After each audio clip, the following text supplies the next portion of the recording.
So a couple of days ago, I had posted on my social media asking for people to send me their queries related to nutrition, health, kitchen, cooking, you name it. So a lot of questions poured in right from Instagram to Twitter, and I've chosen a few interesting questions for today's session. So Tridisha from Facebook, she has asked me the benefit of overnight oats, and is it any good, and what are the health benefits, etc. So if you go through Pinterest and any other top food websites, you'll see that overnight oats are really popular these days, and everybody is talking about them and posting about it. So what's it about overnight oats?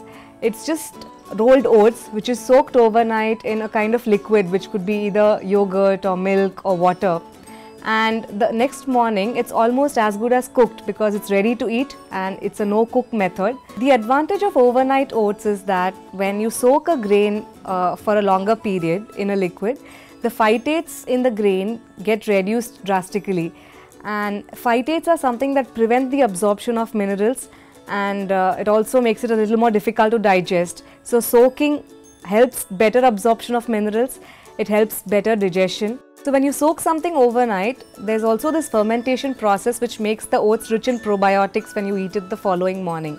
I'd say the biggest advantage is that when you just prepare this the previous night, the next morning you're not thinking on what am I going to have for breakfast or choose an unhealthy option.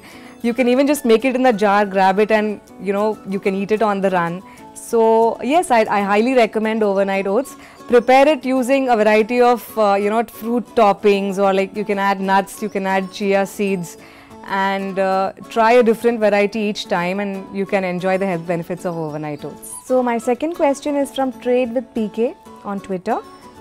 This person has asked me whether they can use agar instead of gelatin. So for those of you who don't know, gelatin is obtained from animal collagen. So strict vegetarians and vegans consider it a total no-no. And yes, agar is obtained from algae.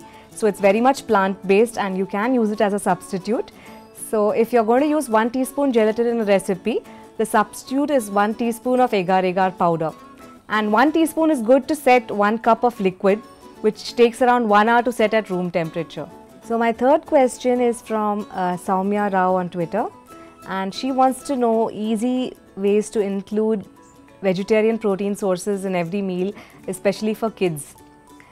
This is true, kids do need a lot of protein in their growing years, and the key thing is to note that every meal that you're giving the kid has some protein content or the other. So if you look at breakfast, don't give just cereal. So if the cereal has milk or yogurt along with that, so that's your protein source. If you're making an Indian style savory breakfast, make like a besan ka chila with chickpea flour, so that's your protein source.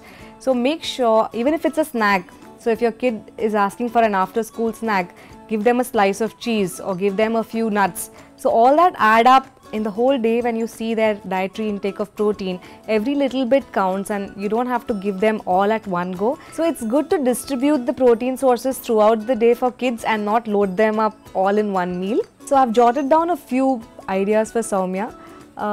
Include things like oatmeal, peas, spinach, almonds, chickpeas, nut butters throughout the day, and I'm sure your child will get its required intake of protein. If you have some queries of your own, you can leave me a comment below or tweet to me at saffrontrail. And don't forget to subscribe to Saffron Trail Kitchen.